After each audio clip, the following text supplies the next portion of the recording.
counsel with Unite the People, Inc. and the Baez Law Firm for Mr. Daystar Peterson, who is the appellant and the defendant. We wish to begin by acknowledging the harm expressed in this case. For those that were affected, our arguments today are presented with the unwavering belief that our client, Mr. Peterson, is innocent, with the utmost respect. It's important as we would like to clarify that any display of empathy should not be considered an admission of guilt. That guilt is established in the bedrock of our criminal procedure that is from the prosecution. And in this case, that was riddled with numerous errors. That standard was not met. We believe the most compelling arguments are the testimony of Ms. Kelsey Harris when looking at the confrontation clause, prosecutorial comments in the opening and closing statements, and Brady violations that cumulatively occurred throughout the trial.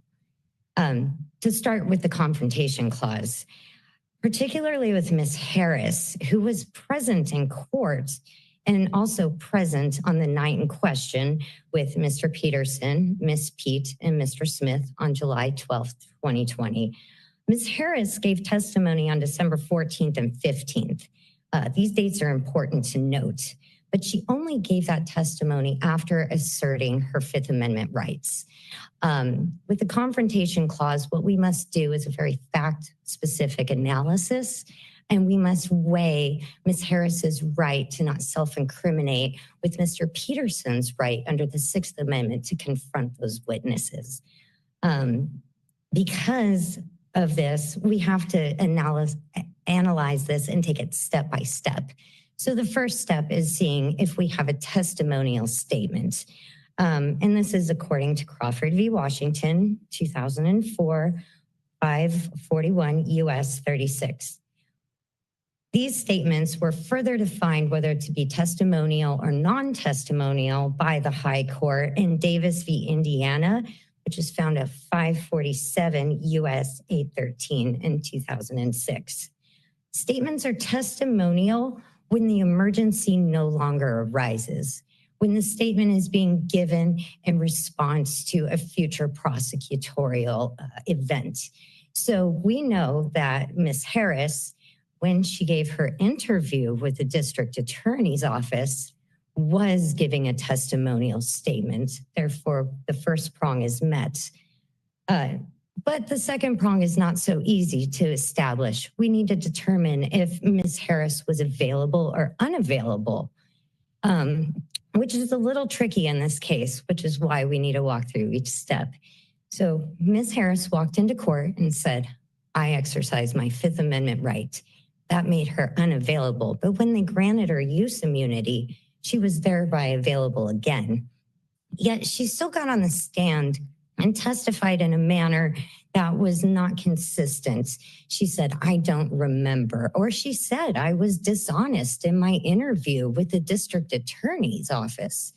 Therefore, because of the way she was testifying, they decided at first to take this interview, which at the time we did not have a transcript for.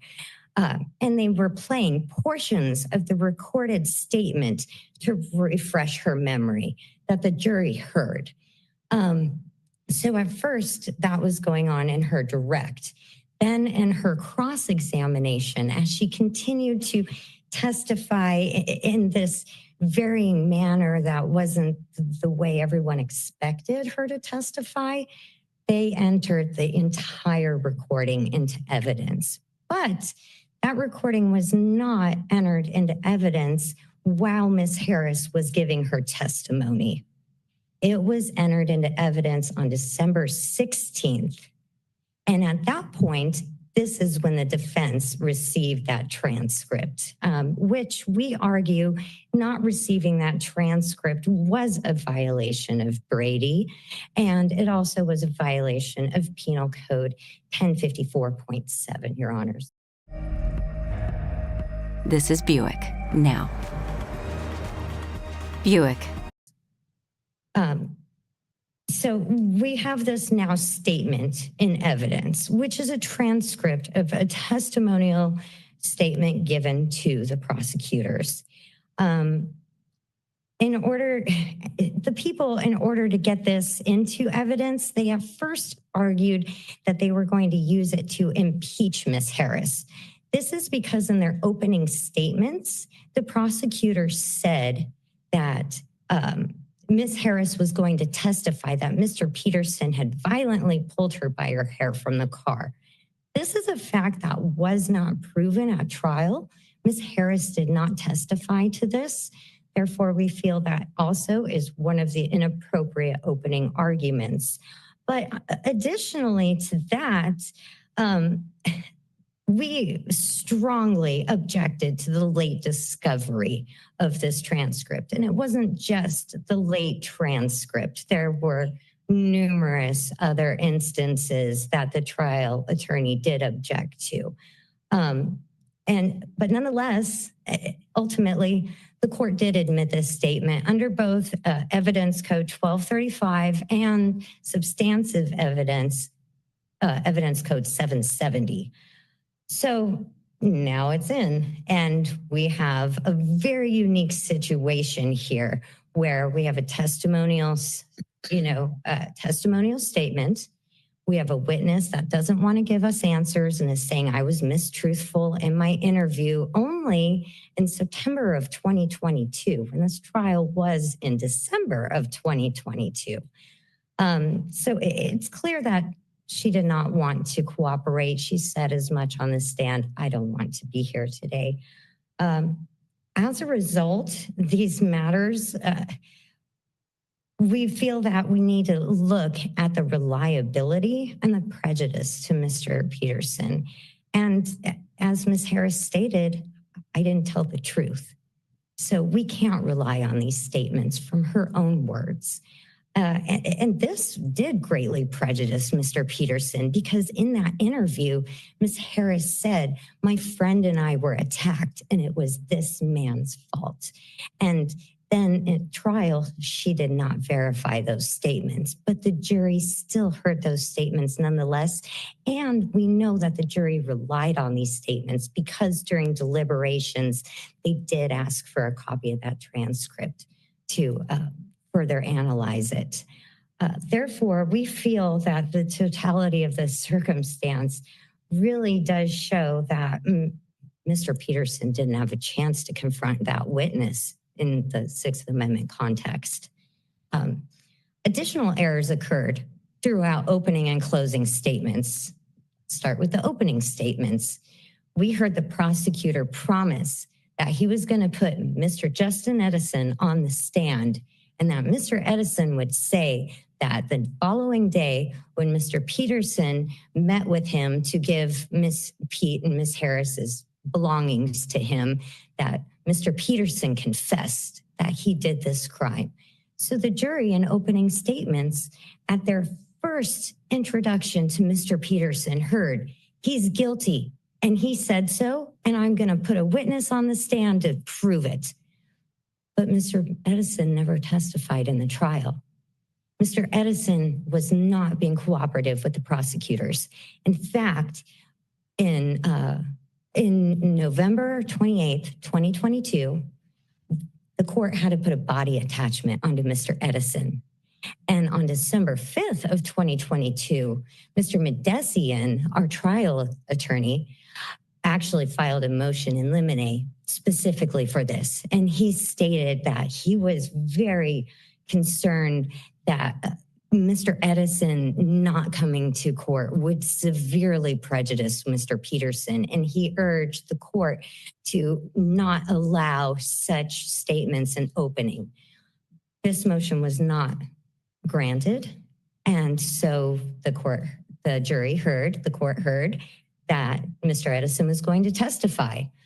When Mr. Edison didn't show up due to media coverage and comments made in the trial, it was implied that Mr. Peterson was responsible for Mr. Edison not being in court with no proof of such contentions, which further prejudiced the jury.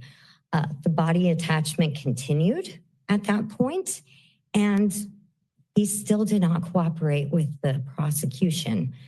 We know in California, due to Hawk v. Superior Court, which is found at 42 Cal App 3D 108 in 1974, this is the controlling case that supports the contention that opening statements are confined to a reasonable good belief of what the prosecutor feels he will be able to show in the trial. Reasonable good faith, arguably, very respectfully, is not having a body attachment on a witness. The witness may or may not be trying to avoid the process. We don't know. He's just not there.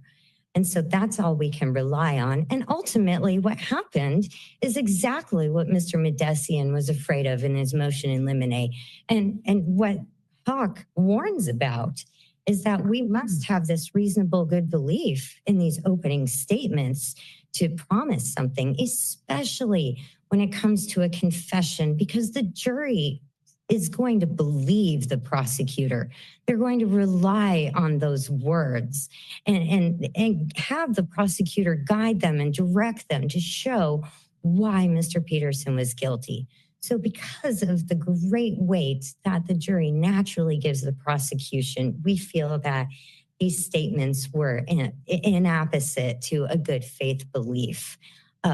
Generally, a court would give a limiting instruction and attempt to cure such a situation. But in Mr. Peterson's court, no such instruction was given. There was no curative instruction for these opening arguments. Let me ask a question here. So are you arguing that any time a witness is subject to a body attachment, that should be, that any reference to that witness should be off limits in opening statement?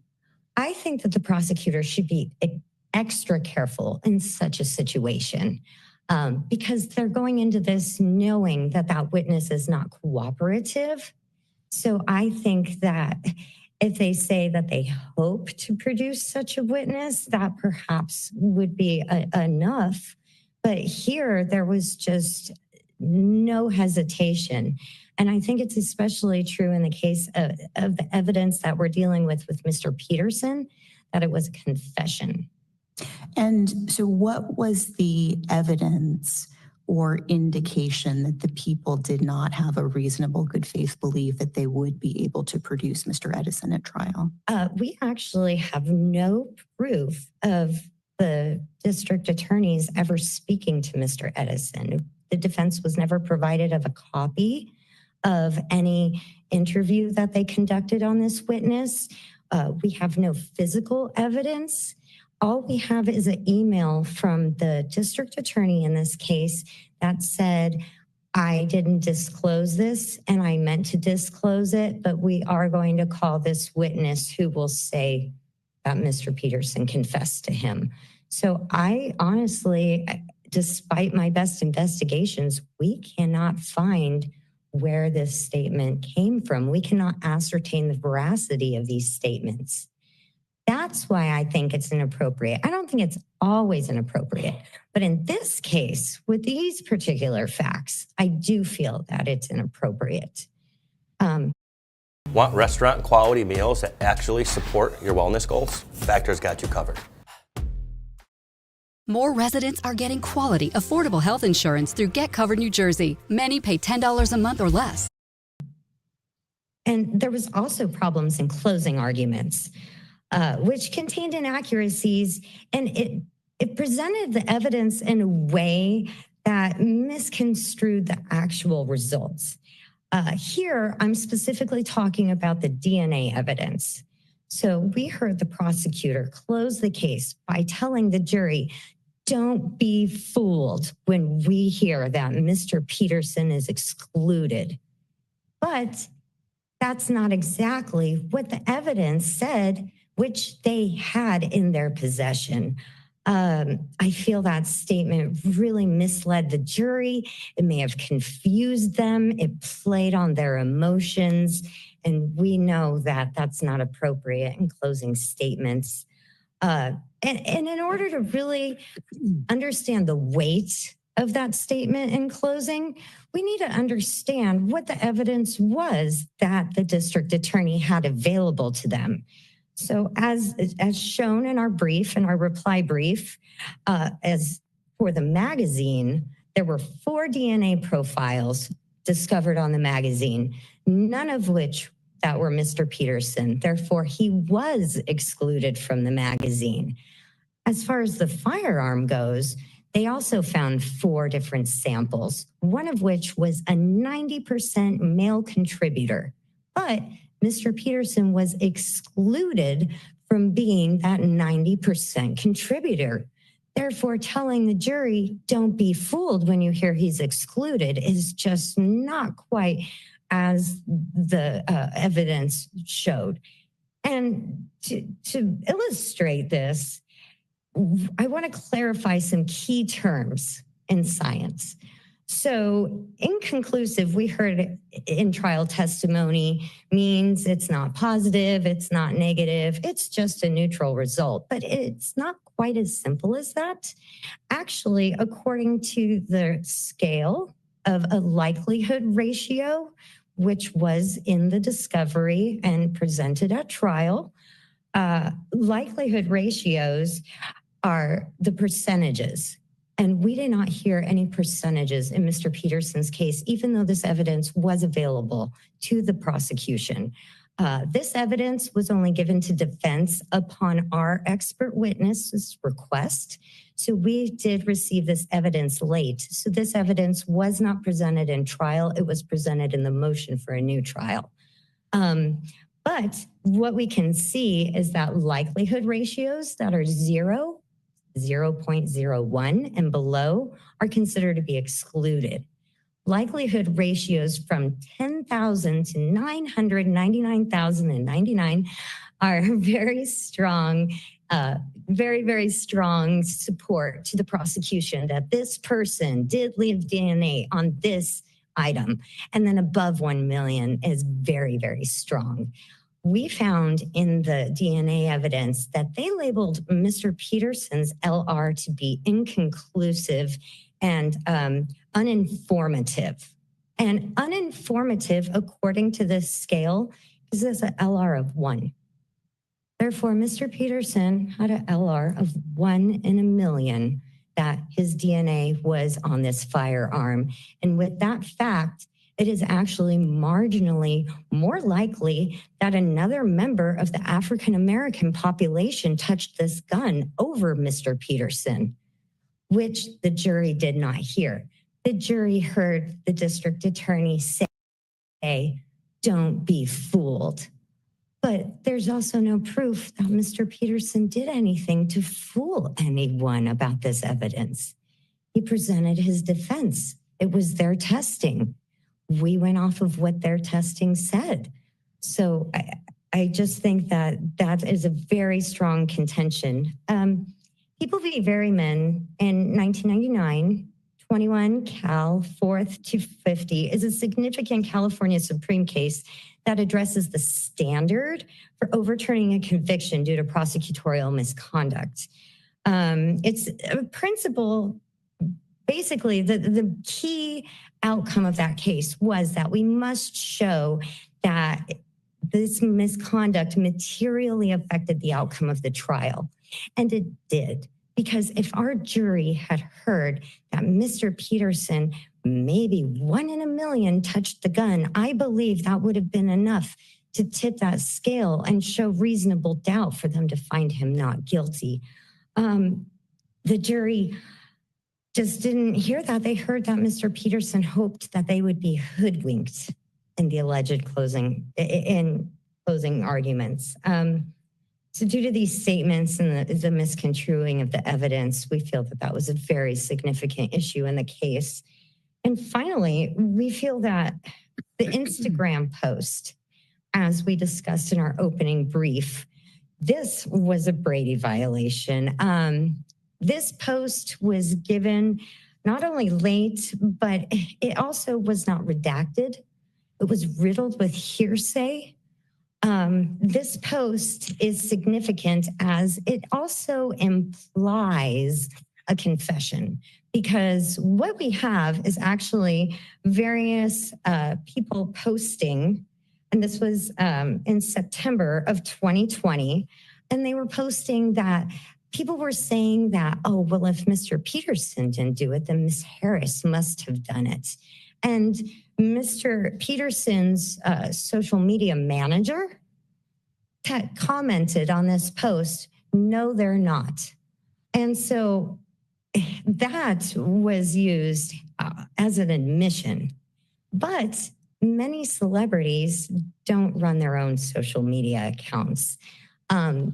This is significant because, number one, had that discovery been given timely, we could have provided the statement that was provided in the motion for a new trial by Mr. Farias, stating that he is the one who runs Mr. Peterson's social media account. He made that post, and he didn't ask Mr. Peterson before he made that post. So that right there, we could have, if it was not late, presented a defense. But because we didn't have that, we were caught off guard. We were always in a position of reactive instead of actually being able to produce a good defense on this case. The Brady rule provides... Let me just ask one question at one thing you said. Yes. Were there requests for redaction of that exhibit or of the post? I believe there were, yes. Mr. Medesian did do a very good job objecting throughout the trial. We also must remember that Mr. Medesian only took over this case 2 weeks to a month prior the start of the trial, because the first trial attorney did withdraw and was permitted by court. Yet, I understand the court allowed that, but as an attorney, that's a very big feat to step in the shoes of another attorney so close to the trial.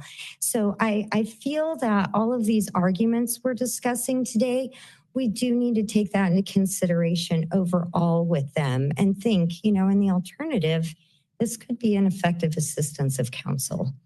But the Brady rule provides that this exculpatory evidence must be provided to defense whether or not a request was made. The suppression of this evidence, it doesn't matter if it's willful or accidental, so long as it was suppressed, then that is the problem right there. And I do have a 3-part test, which is found in the United States Supreme Court in Strickler v. Green, which is 527 U.S. 263 in 1999. They reiterated the 3 components of a Brady violation. The evidence must be favorable to the defendant. Here, yes, the evidence was favorable. Had we gotten that Instagram post earlier, we could have brought that declaration in trial saying Mr. Peterson doesn't run his own social media accounts. Had we gotten the DNA evidence and not had to request that from the prosecution, we could have prepared for a better DNA argument, having the full picture. Had we had the testimony, the transcripts from Ms. Harris's interview, we could have countered that. We could have questioned her on cross about her interview. We also likely did not get fingerprint evidence on time. We did not get, and the fingerprint evidence actually showed that Mr. Peterson's fingerprints, were not found on that weapon. Currently, we are attempting at the Superior Court to have them run the serial number to identify the owner of the weapon, which was not done. And we are also attempting to retrieve either a recording or a transcript of one of the key witnesses' testimony. One of the key witnesses in the case, Mr. Sean Hawley, who gave testimony. We're attempting to get a copy of his 911 call. Wait, which you said Sean Hawley? Sean Kelly. Oh, okay. I'm sorry. Yes. I thought you were referring to counsel who's female. Okay. Yeah, no, very close. Yes, Sean Hawley was the attorney. Sean Kelly was the witness. Okay, got it. Different spellings also. So obviously we can see that this is favorable. The second question under that 3-part analysis with Strickler was it suppressed willfully or accidentally? Yes. this evidence was suppressed. All of these different pieces to where Mr. Medesian said, I feel like every day I wake up and I have an email from either the night before or the morning of saying, oh, we missed giving you this. And very respectfully, I say that. And the final component of this three-pronged test is, would it have changed the outcome of the trial? Yes. Absolutely. If our jury could have heard the full picture, the full accurate picture of just the evidence being laid out as it was, without these don't be fooled and, late discovery, I feel that it would have really tipped those scales to reasonable doubt to find that Mr. Peterson was innocent. And that's why today we humbly, humbly pray for exoneration of Mr. Daystar Peterson. Thank you very much. Thank you.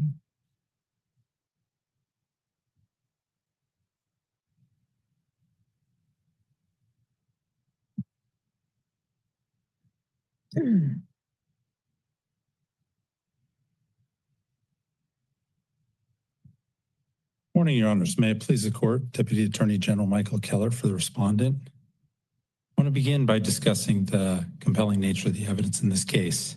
Within minutes of the shooting, the police found the gun that was used under appellant's seat. There were only 4 people in the car. Pete and Harris both identified appellant as a shooter. That first ID occurred within minutes of the shooting when Harris sent a text to a member of Pete's security team saying, "Help, Tory shot Meg, 911. Harris again ID'd appellant as a shooter in the recorded statement, and we can get to that in a moment.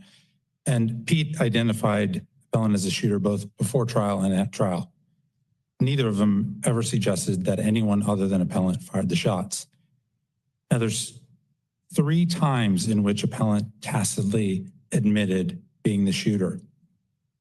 The first is hours after the shooting, appellant made a recorded call to Harris stating that he didn't even remember what they were arguing about, and he wanted to know the hospital where Pete was being treated. He blamed alcohol for the quote unquote shit that he did. Now, the second one was later that day, appellant sent a text to Pete, to the victim, and that text was preserved. In it, appellant said Pete would probably never talk to him again, that he was sorry, and he blamed again the alcohol for the quote unquote shit that never should have happened. And then the third and final is the verified Instagram post that I'll also get to. Now, appellant's assertion is that he really wasn't accepting blame for having shot Pete, but for causing a rift in the relationship between Pete and Harris. And that's just nonsensical. First of all, Harris told the appellant she was at the hospital waiting for Pete. So if there had been a momentary rift that night, it was over because she's now at the hospital waiting for her friend that she's known for 7 years to be released and checking on her. Second, appellant didn't apologize to Harris, but yet he anticipated that Pete would never talk to him again. He was clearly accepting responsibility for something very big, something that applied to Pete, but not to Harris. And as appellant said he couldn't remember what they'd argued about, he wasn't accepting blame for anything he said. Ready for spritzes and sunshine? See what's trending near you on Wayfair, like outdoor seating from 100. Finally, appellant said that he expected to receive backlash once word got out. Now, backlash for causing a rift makes no sense, but backlash for shooting someone does. The evidence in this case was compelling. Turning to a few of the issues that have been highlighted here today, I'll start first with the Instagram post. This was appellant's verified account. And a few times today I heard opposing counsel mention Brady, but Brady was never mentioned in appellant's opening brief or the reply brief. It can't be raised for the first time at oral argument. And frankly, it has no application here because the things that were turned over were inculpatory, not exculpatory. So when it comes to the Instagram posts, they were turned over upon realizing them, and there was no Many of the case, as you'll see in the respondent's brief, many of the claims that appellant raises are forfeited by a lack of objection at trial. And one of the things Your Honor asked is, did counsel ever ask for redaction? I don't see that anywhere in the record when it came to the Instagram posts. In fact, counsel didn't even object on the discovery basis. The objection was solely based on foundation.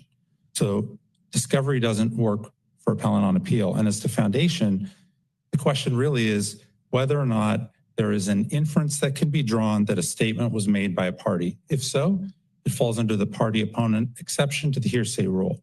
And in this case, it's a verified account. And the fact that there may have been somebody else who had access to it to respond and may or may not have had permission, that would all go to weight, not to admissibility.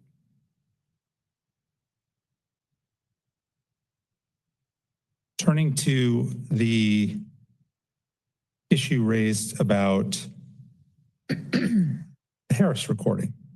Let me ask a question about the Instagram post before you move away from that. And I guess the question is, if there were some sort of error in admitting that post, what would your argument be about as to whether that was prejudicial or not?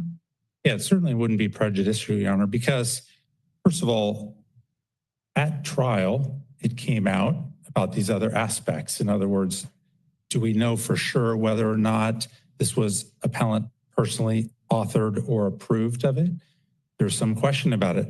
But what we do know is he did send the text. What we do know is he did make the recorded phone call. Like, that's his voice. So, and by the way, I would say that on the Instagram post, the post, all it said was, Harris didn't do the shooting. He didn't say, I did the shooting in that. So it's no more incriminating than the other admissions that came from his phone in a text or in person in a voice recorded call.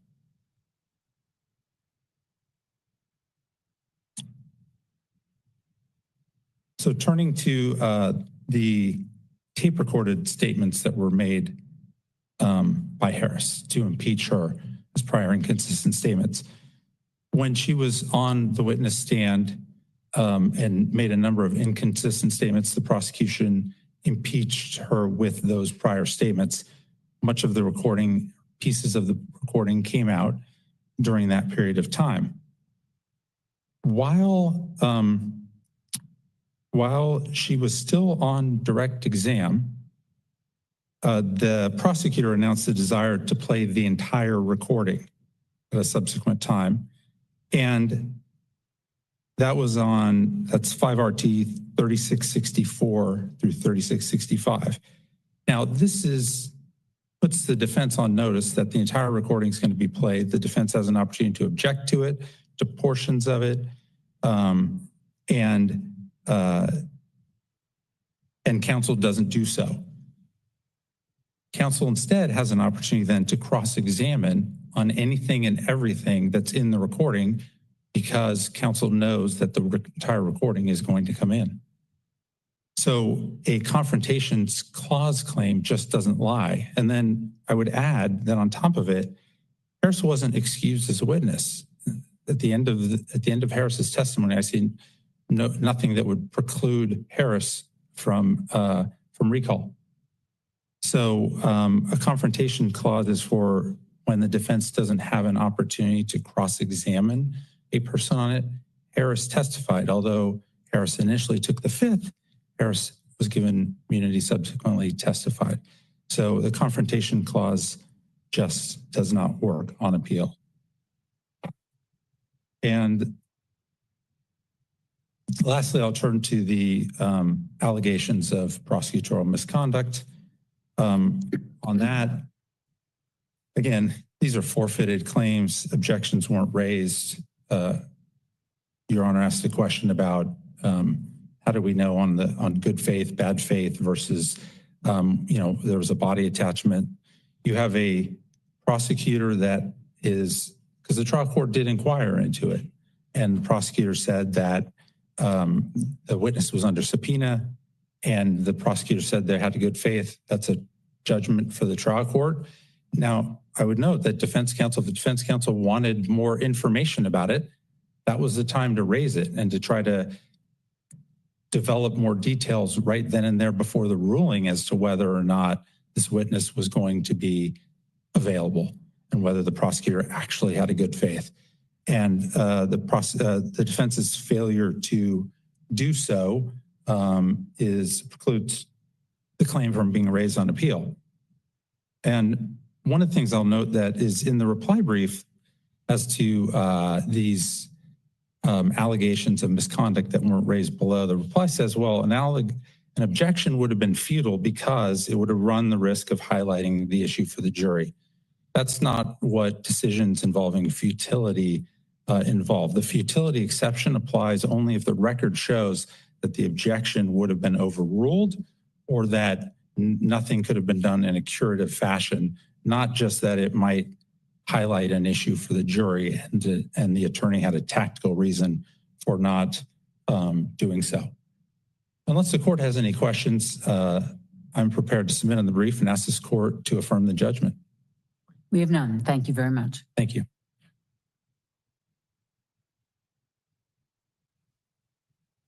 Same old phone? Nah. Upgrade to the new Galaxy Z Fold 7. Super fly, super good, shoulda, coulda, knew I would. Super fly, super fresh, that's your mama.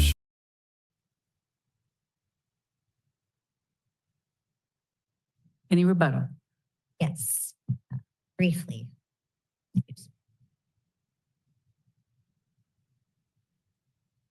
Regarding the text to Mr. Edison, there was actually a motion in limine filed regarding that text. It was filed on December 12th, 2022 by Mr. Medesian.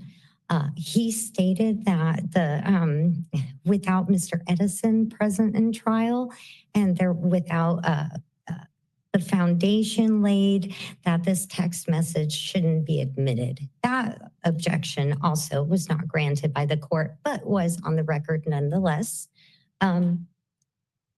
I've heard the people say that there was not compelling evidence, or there was compelling evidence, excuse me, to find Mr. Peterson guilty, but I argue that there was not enough evidence because we talked about the physical evidence in this case and the lack of physical evidence in this case.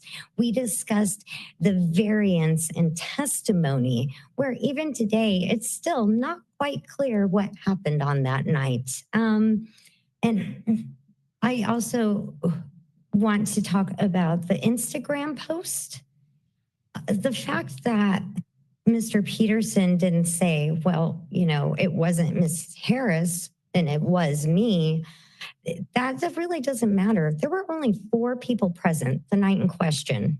One was Mrs. Pete, one was Mr. Smith, who was the driver, leaving only Mr. Peterson or Miss Harris in possession of that weapon doing the acts that we're here for today.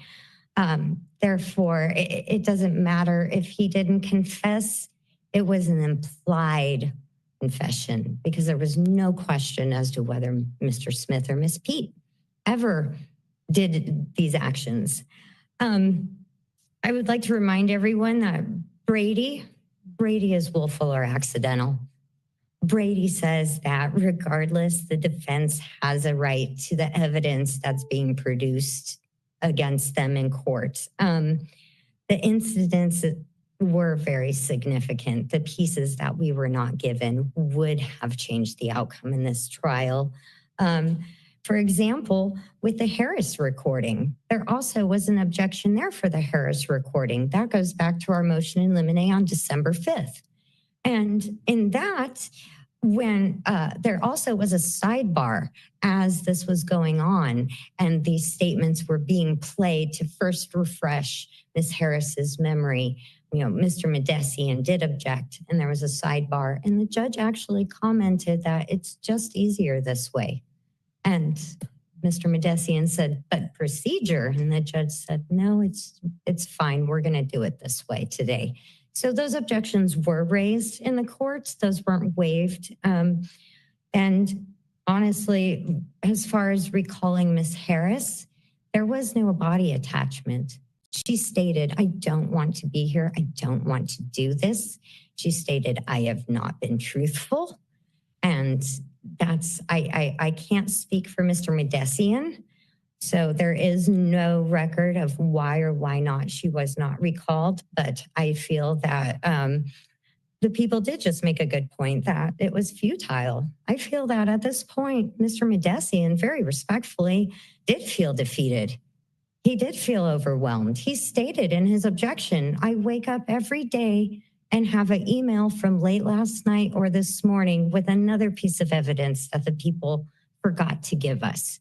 And I do feel that he lost some of his steam there, so to speak. And then because of that, that's why I reminded the court that he had that very short time to prepare, and any objections that were missed should be construed as ineffective assistance of counsel. And in that, I submit. All right. Thank you both very much. The matter stands submitted. Okay, the matter stands submitted. I'm interested to know what you guys think.